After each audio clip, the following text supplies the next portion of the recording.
다니엘 12장 1에서 13절 말씀입니다. 12장. 그때에 네 민족을 호위하는 큰 군주 미가엘이 일어날 것이요 또 환란이 있으리니 이는 개국 이래로 그때까지 없던 환란일 것이며 그때에 네 백성 중 책에 기록된 모든 자가 구원을 받을 것이라.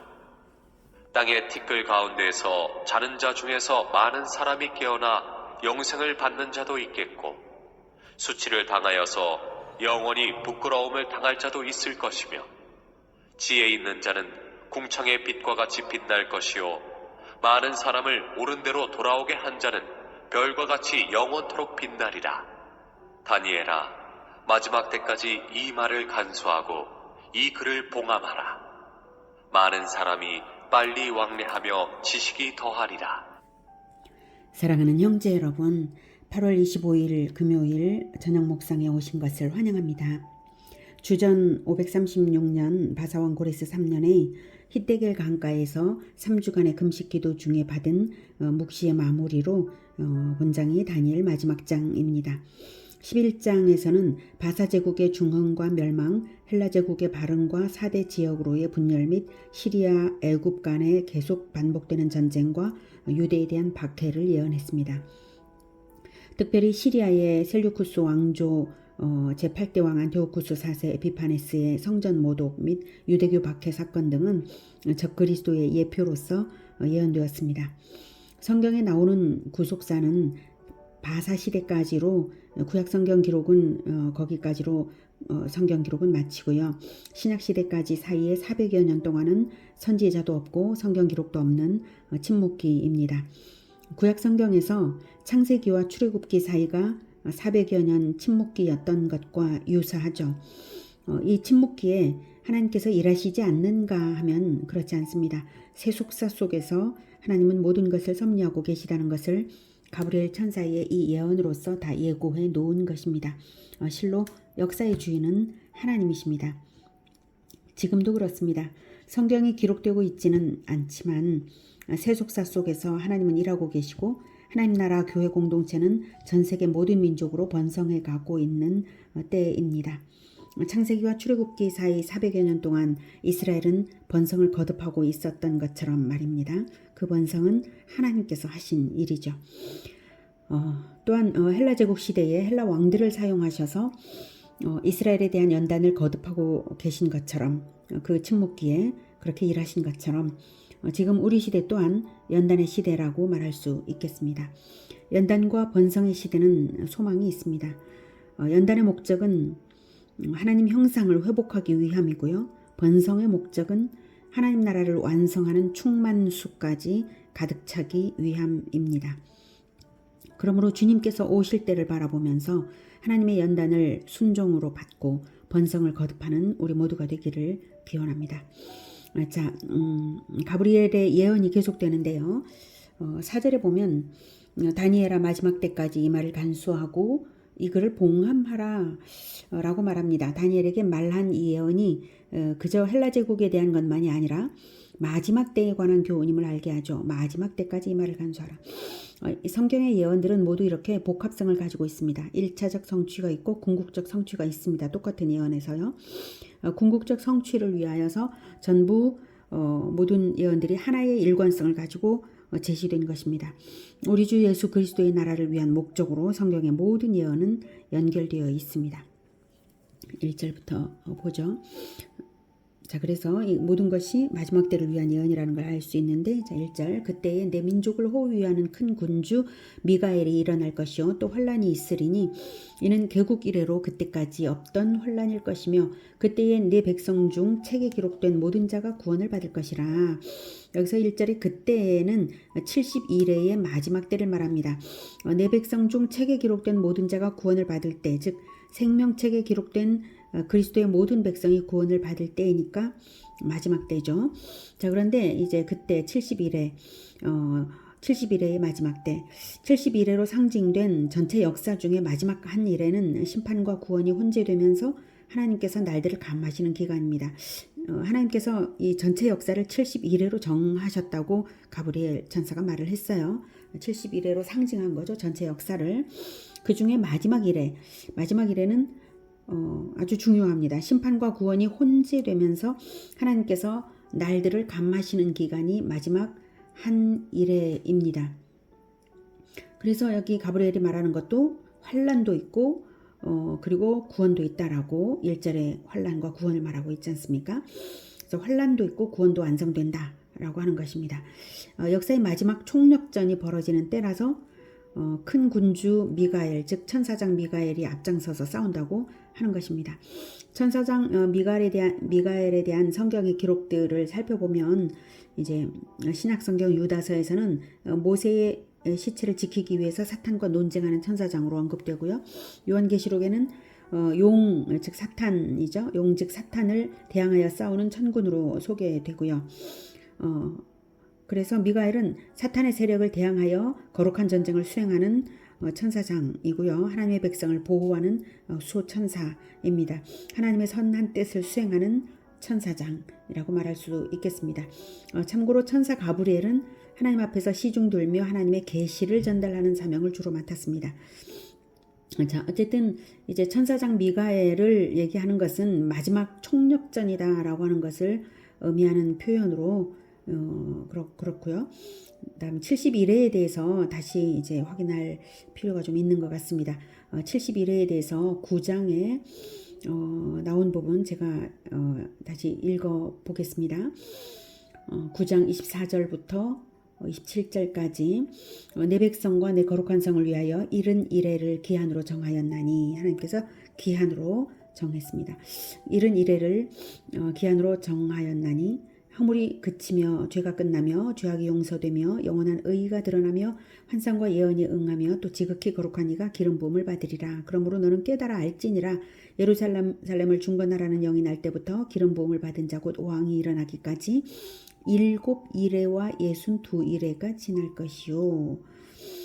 그 곤란한 동안에 성이 중건되어 광장과 거리가 세워질 것이며 62일회 후에 기름 부음을 받은 자가 끊어져 없어질 것이며 장차 한 왕의 백성이 와서 그 성읍과 성소를 무너뜨리려니와 그의 마지막은 홍수의 휩쓸림 같을 것이며 또 끝까지 전쟁이 있으리니 황폐할 것이 작정되었느니라. 그래서 이제 69일에 7일회와 62일회 합쳐서 69일회까지와 단계가 달라지는 거예요. 마지막 한 일에 적그리스도가 등장한다라는 표현이죠.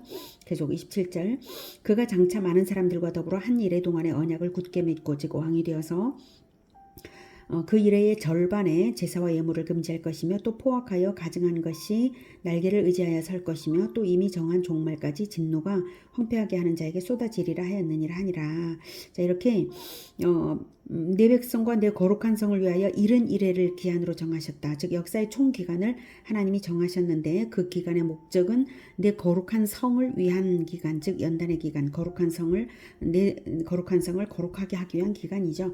연단의 기간이고요. 69일회까지와 마지막 한 일회의 절반까지만 설명이 있고 나머지 한 일회의 절반에 대한 것은 이제 없어요. 그래서 그 이유는 택하신 자들을 위하여 그날들을 감하시리라 라고 예수님께서 설명해 주셨습니다. 마태복음 24장 15절부터 22절까지 중간을 약간 생략하고 제가 읽어보면 마태복음 24장에 예수님께서 다니엘을 인용하면서 말씀하셨어요.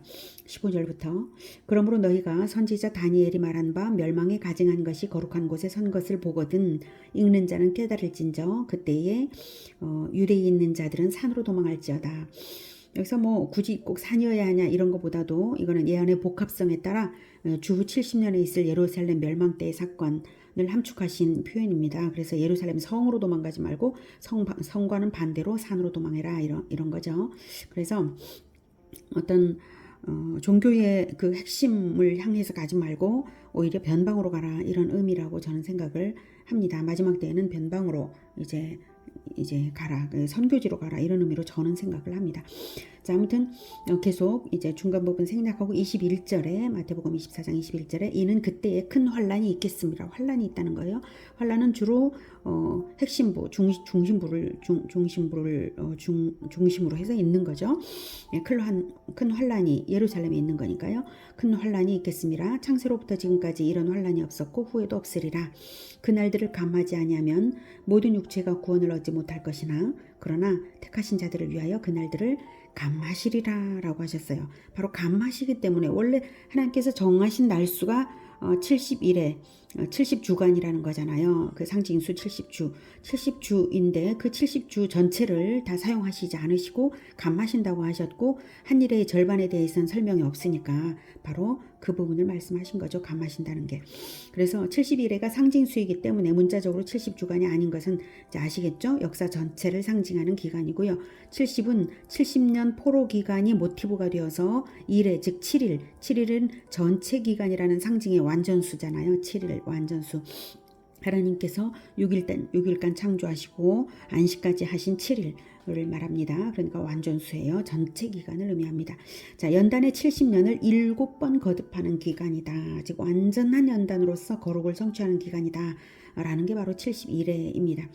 그런데 인간들이 연약해서 견뎌내지를 못하므로 하나님께서는 그날들을 감하지 아니하면 모든 육체가 구원을 얻지 못할 것이나 그러나 택하신 자들을 위하여 그날들을 감하시리라고 하신 것입니다. 그러므로 마지막 한 일에는 한 일의 절반 그 3일 반과 같은 거예요. 감하셨으니까 그것도 상징이니까 문자적인 3일 반은 아닐 텐데요. 그러면 이 3일 반은 어떤 것일까 생각해 보면 그리스도와의 동행으로 고난이 승화되는 3일 반이라고 저는 생각합니다. 마치 다니엘의 세 친구들이 7배나 뜨겁게 한 풀못불 안에서 그리스도와 거닐었던 것과 같은 그런 기간이죠. 머리털 하나도 그을리지 않고 밖으로 나오지 않았습니까? 그런 것처럼 택하신 자들을 위하여 그날들을 감하시리라 하셨으므로 모든 사람에게 적용되는 3일반이 아니라 택하신 자들에게 적용되는 3일반입니다. 즉 이 말은 기간이 줄어든다는 의미라기보다는 고난이 아니게 된다는 의미로 받으면 될 것 같습니다. 그리스도와 동행하는 자들은 고난이 감해진다는 것입니다. 아무튼 이 3일반 또는 한때 두때 반때 즉 3년 반 1260일 360 곱하기 3.5의 시간이죠. 즉 대략적인 3년 반 이렇게 1회의 절반 3.5로 상징된 이 기간은 요한계시록에서도 그리스도의 순환의 날들 또는 그리스도의 제자들의 증언의 날들로 묘사되고 있습니다. 구체적인 강해는 생략하고 제가 그 분위기 흐름을 이렇게 이해하실 수 있도록 요한계시록을 읽어드리겠습니다. 요한계시록 11장 2, 3절에 성전 바깥마당은 측량하지 말고 두라 그냥 두라 이것은 이방인에게 주었은즉 그들이 거룩한 성을 42달 동안 짓밟으리라. 42달 3년 반이죠. 내가 나의 두 증인에게 권세를 주리니 그들이 굵은 베옷을 입고 1260일을 예언하리라. 1260일 역시 30일씩으로 계산했을 때 대략적인 3년 반이죠. 그 다음에 또한 요한계시록 11장 8에서 12절 그들의 시체가 큰 성 길에 있으리니 그 성은 영적으로 하면 소돔이라고도 하고 애굽이라고도 하니 곧 그들의 주께서 십자가에 못 박히신 곳이라. 백성들과 족속과 방언과 나라 중에서 사람들이 그 시체를 사흘 반 동안을 보며 무덤에 장사하지 못하게 하리로다. 여기서 그 시체는 그 증인들의 시체입니다. 이 두 선지자의 시체입니다. 이 두 선지자가 땅에 사는 자들을 괴롭게 한 거로 땅에 사는 자들이 그들의 죽음을 즐거워하고 기뻐하여 서로 예물을 보내리라 하더라. 3일 반 후에 하나님께로부터 생기가 그들 속에 들어가매 그들이 발로 일어서니 구경하는 자들이 크게 두려워하더라. 하늘로부터 큰 음성이 있어 이리로 올라오라 함을 그들이 듣고 구름을 타고 하늘로 올라가니 그들의 원수들도 구경하더라. 이렇게 3일 반 나와 있습니다. 다음 요한계시록 12장 4에서 6절 그 꼬리가 하늘의 별 3분의 1을 끌어다가 땅에 던지더라. 용이 해산하려는 여자 앞에서 그가 해산하면 그 아이를 삼키고자 하더니 여자가 아들을 낳으니 이는 장차 철장으로 만국을 다스릴 남자라. 그 아이를 하나님 앞과 그 보좌 앞으로 올려가더라. 그 여자가 광야로 도망하매 거기서 1260일 동안 그를 양육하기 위하여 하나님께서 예배하신 곳이 있더라. 1260일 마찬가지 3년 반 대략적인 3년 반이죠. 그 당시 이제 근동 세계에서 계산 방식으로 했을 때 이제 3년 반입니다. 자, 이렇게 즉 72레로 상징된 역사의 마지막 때에 하늘의 전쟁이 총력전의 양상이 될 것이고 그만큼 지상에서도 마지막 환란의 때가 되는데요. 다만 그리스도와 동행하는 자들을 위해서는 고난의 때이긴 하지만 고난이 감매진다는 분명한 약속이 있으므로 두려워할 것은 없습니다. 그리고 마침내 역사의 종지부가 찍어지고 생명책에 기록된 모든 자가 구원받습니다. 그때의 내 백성 중 책에 기록된 모든 자가 구원을 받을 것이라. 이것이 중요하죠. 자, 2절 땅의 티끌 가운데서 자는 자 중에서 많은 사람이 깨어나 영생을 받는 자도 있겠고 수치를 당하여서 영원히 부끄러움을 당할 자도 있을 것이며, 여기서 땅의 티끌 가운데서 자는 자는 흙에서 왔다 흙으로 돌아가는 온 인류를 말합니다. 대환란이 끝나고 최후 심판 때에 모든 죽은 자들이 부활하여서 심판을 받아 영생과 영벌 양갈래로 갈릴 것을 말하는 것입니다.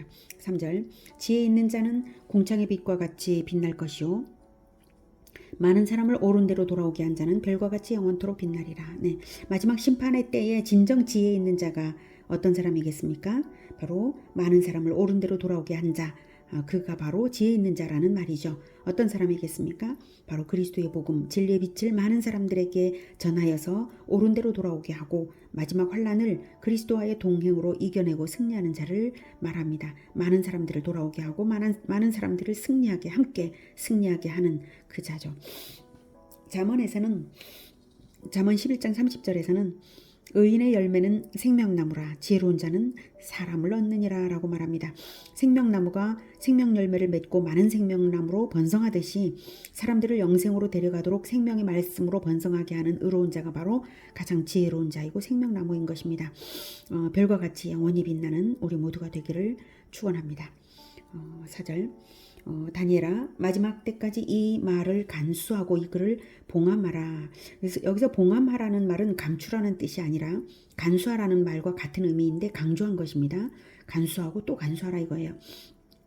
마지막 때까지 간수하라는 것은 마지막 때에 그 진가를 더욱 발휘하게 될 말씀이어서 잃지 말라는 것이에요. 잃지 말라. 마지막 때에는 많은 사람들이 빨리 왕래하며 지식이 더하기 때문인데요. 이 말은 많은 사람들이 하나님을 아는 지식 속에서 이리저리 돌아다니며 노다지를 찾듯이 연구하여서 진리가 밝혀지는 때다라고 하는 그런 의미입니다. 그때가 되면 가브리엘 천사가 말한 이 모든 예언이 밝게 드러날 것이므로 그때까지 간수하라, 잃지 말라. 결국 이것은 감추라는 뜻이 아니라 이것을 말하라는 것이죠. 모른다고 해서 이 뜻이 무엇인지 모른다고 해서 감춰버리지 말고 말하라라는 거예요. 말해야 전달이 되어야 간수가 될 테니까요. 그래서 기록을 해두었고 또 전달이 된 거죠. 지금까지. 자, 정말 지금은 세상은 가장 어두운 때이지만 성경의 진리는 신학자들의 연구를 거듭하면서 그 진리 체계가 드러나서 과거 그 어느 때보다도 확연히 밝혀지고 있는 때입니다. 자, 이제 다니엘서의 최종 결말입니다. 5절부터. 나 다니엘이 본즉 다른 두 사람이 있어 하나는 강 이쪽 언덕에 섰고 하나는 강 저쪽 언덕에 섰더니 그 중에 하나가 세마포 옷을 입은 자 곧 강물 위쪽에 있는 자에게 이르되 이 놀라운 일의 끝이 어느 때까지냐 하더라. 내가 들은즉 그 세마포 옷을 입고 강물 위쪽에 있는 자가 자기의 좌우 손을 들어 하늘을 향하여 영원히 살아계시는 이를 가리켜 맹세하여 이르되 반드시 한때 두때 반때를 지나서 성도의 권세가 다 깨지기까지이니 그렇게 되면 이 모든 일이 다 끝나리라 하더라. 내가 듣고도 깨닫지 못한지라 내가 이르되 내 주여 이 모든 일의 결국이 어떠하겠나이까 하니 네, 히데겔강 이쪽 언덕과 저쪽 언덕에 각각 한 사람씩 서서 대화를 하는데 이 놀라운 일의 끝에 대하여 대화를 하다가 세마포 옷을 입은 자 곧 강물 위쪽에 있는 자에게 물었습니다. 이 묵시가 히데겔 강가에서 받은 묵시라는 점에서 이제 이 강가라는 장소도 의미가 있어요. 상징적인 의미가 있어요. 그리고 지금 강 이쪽과 저쪽의 천사들, 아마도 천사들이겠죠. 천사들의 대화를 통해서 알게 하고자 하는 점에서도 강 이쪽 저쪽. 그리고 히데겔 강은 그래서 히데겔 강은 역사, 즉 구속사를 의미한다고 봅니다. 강 위에 계셨던 세마포 입은 자는 역사를 주관하시는 그리스도이시고요. 천사들은 역사의 이쪽과 저쪽에서 역사를 조망하면서 영계에서는 천지창조 이전에는 본 적이 없었던 역사의 모든 흐름을 놀라워하면서 대화를 하는 것이죠. 하나님께서 천지창조부터 역사를 시작하셨잖아요. 근데 그 영계, 즉 천사들의 천사들은 그 전부터 있었어요. 그러니까 이 역사 전체를 보면서 놀라울 수밖에 없죠. 천사들이 보기에는. 자, 그래서 대화를 하는데 하나님께서 역사를 시작하신 것이 놀랍고, 또한 역사를 통해서 이루실 것이 놀랍고, 그리고 역사가 마침내 그 목적을 달성하여서 마쳐질 텐데, 그 무엇보다도 그때가 언제인지가 정말로 궁금한 것이죠. 그 목적을 달성하는 것이 너무 기대가 되니까 그때가 언제일까 이러고 있는 거예요. 천사들이 그때가 언제인지가 정말로 궁금한 것이죠. 그래서 천사들도 궁금하다는 것은 그때가 언제인지 아무도 모른다는 것입니다. 그런데 질문을 받고 대답을 해 주십니다. 7절에 내가 들은즉 그 세마포 옷을 입고 강물 위쪽에 있는 자가 자기의 좌우 손을 들어 하늘을 향하여 영원히 살아계시는 이를 가리켜 맹세하여, 영원히 살아계시는 이 하나님이죠. 하나님을 두고 역사의 결말에 대하여 맹세하실 수 있는 분은 우리 주 그리스도밖에 없으십니다. 네. 그리고 그 맹세를 하셨기 때문에 이 역사에 대해서 자기가 헌신하는 거죠. 자기의 헌신이 있기 때문에 맹세를 하는 거예요. 맹세라고 하는 게 그냥 되는 게 아닙니다. 뭘 걸어서 하는 거잖아요. 자, 그 맹세의 내용은 반드시 한때, 두때, 반때를 지나서 성도의 권세가 다 깨지기까지입니다. 두 단계를 거치는 것이죠. 한때, 두때, 반때를 거치고 또 하나는 성도의 권세가 다 깨지는 걸 거쳐요. 자, 이것을 한때, 두때, 반때를 맹세하셨으므로 이 한때, 두때, 반때는 그리스도의 때, 그리스도의 고난의 때입니다.